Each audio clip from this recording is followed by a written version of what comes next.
मैं महारू भूंगा, जो पहले स्कूल नहीं वो करते थे, हमारे मास्टर नहीं थे, भूमका थे। तो भूरा भगत और कोतमा ने सोचा इनको ज्ञानवान बनाने के लिए महारू भूमका के यहाँ पहुंचाते हैं, शिक्षा दिलाने के लिए। ठीक है, जब वहां दाखिल कर देते हैं इनको, तो जो भीमाल पेन था बहुत समझदार था, बड़ा भी था। एक ही बार में जो कुछ सुनता था वह याद इसको हो जाती थी साथियों। जब इसको पूरा ज्ञान हासिल हो जाता है, महारू भूमका के द्वारा इसको पारंगत किया जाता है। तंत्र मंत्र विद्या, गदा युद्ध, मल युद्ध, तलवार चलाना, लाठी चलाना और अनेक प्रकार की सामाजिक, आर्थिक, धार्मिक, बौद्धिक, मानसिक सभी के विषय में इसको जानकारी हो जाती है। न्याय अन्याय, सत्य असत्य, झूठ, सभी के विषय में जब जानकारी हो जाती है, ज्ञानवान से पारंगत हो जाता है, तब महारू भूंगा से आशीर्वाद लेता है कि हे गुरुजी, मेरे मन में एक जिज्ञासा समाज सेवा करने की जाग रही है, मैं समाज की सेवा करना चाहता हूँ। गुरुजी इसको आशीर्वाद देते हैं कि बेटा ठीक है, लेकिन यह भी वचन देता है कि मैं शादी नहीं करवाऊंगा, आजीवन कुंवारा रहूंगा। ऐसा आज्ञा लेकर के, शिक्षा दीक्षा लेकर के अपने लांजीगढ़ में महल में समय बिताता रहता है और रोज को वही बात सताती रहती है कि मैं समाज की सेवा करना चाहता हूँ, मेरी समाज भोली है, मेरी समाज को रीति नीति के विषय में पता नहीं है और मैंने जो कुछ ज्ञान हासिल किया है उसको समाज में देना चाहता हूँ, समाज में देना चाहता हूँ। उसी प्रकार साथियों, यदि जो कुछ भी आप यहाँ सीखते हो, यहाँ से ग्रहण करते हो, तो उस बात को आप दूसरे तक जरूर पहुंचाएं, किस्सा के रूप में बताएं। पहले हम किस्सा बताते थे ना, पहले सन का जमाना था पहले, है ना। सन नदी नालों में गड़ा दिया जाता था, जब वह उसको 8-10 दिन के बाद घर में निकाल के लाते थे तो हमारे लोग सन छीनते थे, सनकाड़ी जिसे कह सनकाड़ी बनाते थे और सनकाड़ी छीनते जाते थे, सनकाड़ी बनाते जाते थे और किस्सा हम बताते थे। अनेक प्रकार की किस्सा बताते थे, राजा महाराजाओं की बड़ी बड़ी लंबी लंबी किस्सा बताते थे। लेकिन आज वो सब किस्सा भूल चुके, हमारे राजा महाराजाओं किस्सा बताते थे। तो इसी तरह किस्सा के रूप में आप अपने गांव में, बस्ती में जब भी आप एकत्रित बैठे तो हमारे देवी देवता ठाना वाना के विषय में आपको जरूर बताना चाहिए, जरूर बताना चाहिए। जब भीमाल पेन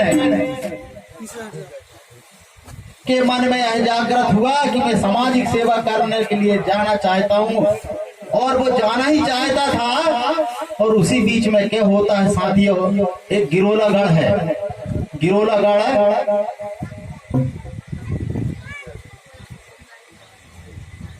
वहां का राजा जो था लोहंडी राजा, उसका नाम था लोहंडी राजा। उसकी 2 लड़की थी, उसकी 2 लड़की थी, एक का नाम था बमलाई दाई और दूसरी का नाम था समलाई दाई, दोनों जुड़वा लड़की थी। लोहंडी राजा गिरोलागढ़ का उसने सोचा यार मेरी 2 लड़की है, मैं इनकी शादी कर दूंगा तो मेरा राजपाट कौन चलाएगा, यह चिंता उसको सता रही थी। और सही भी बात है, सताना भी चाहिए। जिसके घर में लड़की है वो सोचता है यार कि एक लड़का हो जाता है ना, लड़का के चक्कर में और लड़की, तो ऐसा नहीं, लड़की जो धन का वास होता है धन में, ऐसा हमको कभी लड़की के विषय में हमको नहीं सोचना चाहिए। लेकिन राजा सोच रहा था कि मेरी 2 लड़कियां हैं, दोनों जब उनके माई के चले जाएंगे तो इतना राजपाट कौन चलाएगा, है विचार कर रहा था कि उसी के गांव वालों ने उसको कहा कि राजा, आपकी जो बहन है कोतमा, मैंने बताया ना अभी लांजीगढ़ में भूरा भगत और कोतमा कौन थी? वही लोहंडी राजा की बहन थी। तो गांव वाले एक बुजुर्ग साथी ने उसको बताया कि राजा, लांजीगढ़ में जो तेरी बहन ब्याही गई है उसके 7 बेटे हैं, क्यों ना एक बेटे को आप लमजने के रूप में ला लो। राजा को बात जम गई। राजा ने कहा ठीक कहते हो यार, मैं कल ही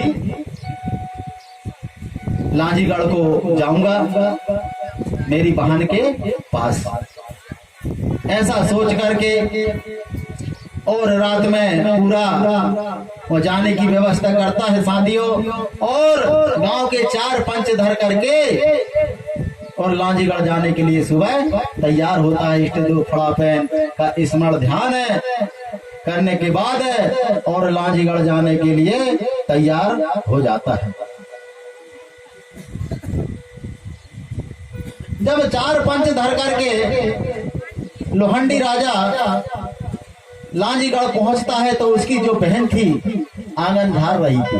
क्या कर रही थी? आंगन झाड़ रही थी और अपने भाई को देखकर बड़ा खुश हो जाती है, बहुत खुश हो जाती है और अंदर जाकर के नीर लेके आती है, अर्थात लोटा में पानी लेकर के आती है उन पंचों के लिए, अपने भाई के लिए।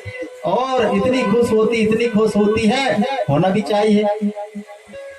मैंने भी देखा हूँ, यदि दूसरे मेहमान चले जाते हैं ना तो उतना खुश नहीं होते, और अपने भाई चले जाती हैं तो बहुत ज्यादा खुश होते है ना। बहन अपने भाई के जाने पर बहुत खुशी होती है, और दूसरे के मेहमान आ जाते हैं तो उतना खुश नहीं होती। नहीं, लेकिन मेहमान कोई भी हो, दूसरा हो चाहे कोई हो, चाहे भाई हो चाहे सगा संबंधी हो, सब इसके साथ एक सा व्यवहार करना हमारा परम कर्तव्य है, क्योंकि मेहमान जो है भगवान के रूप में होते हैं। बहुत दिनों में गया था भाई, बहन के आंखों में आंसू छलक जाते हैं कि मेरा भाई बहुत दिन में आया है करके वह मन ही मन में फूली नहीं समाती खुशी के आंसू जाहिर करती है, अपने आप उसके आंसू निकल पड़ते हैं। वास्तव में इस धरा धरती पर, इस संसार पर भाई और बहन का जो रिश्ता होता है सबसे पवित्र रिश्ता माना जाता है। आपने देखा होगा जब बहन की डोली, जब बहन की विदाई होती है, रोते तो बहुत है ना, रोते तो बहुत हैं। गांव बस्ती के संग की सखियां रोती हैं, माता भी रोती, पिता भी रोता है, काका भी, बुआ भी, चाची भी, सभी रोते हैं। लेकिन जब भाई जब रोता है तो सबके आंखों में आंसू आ जाते, सबके आंखों में आंसू आ जाते। क्यों? कि वह सोचता है कि मेरी बहन को मैं डांट देता था फिर भी मुझे खाना देती थी, इसको मार देता था फिर भी ये मेरे कपड़े धुलती थी। यह सोच सोच कर विदाई के समय में उसकी आंखों में तरवरा के जब आंसू आते हैं ना तो सभी के आंखों में आंसू आ जाते, सभी के आंखों में आंसू आ जाते हैं। ऐसा भाई और बहन का प्यार है आज लांजीगढ़ की भुइयां पर देखने को मिल रहा है। और आज यहाँ पुष्पार धाम की धरती, धरा धरती पर यह बहुत ही पावनी गाथा का श्रवण आप लोग कर रहे हो। आप लोग बहुत धन्य हो जो कि यह गाथा, पवित्र गाथा सुनने का आपको अवसर मिला है। यह गाथा कोई आजकल की नहीं है। यहाँ इस धरती पर ना राम पैदा लिया था ना रावण पैदा लिया था, उसके बहुत पहले किया है गाथा साथियों, बहुत पहले किया है गाथा है। बोलिए प्राकृतिक शक्ति खड़ा पहनता, खड़ा पहनता, सेवा सेवा।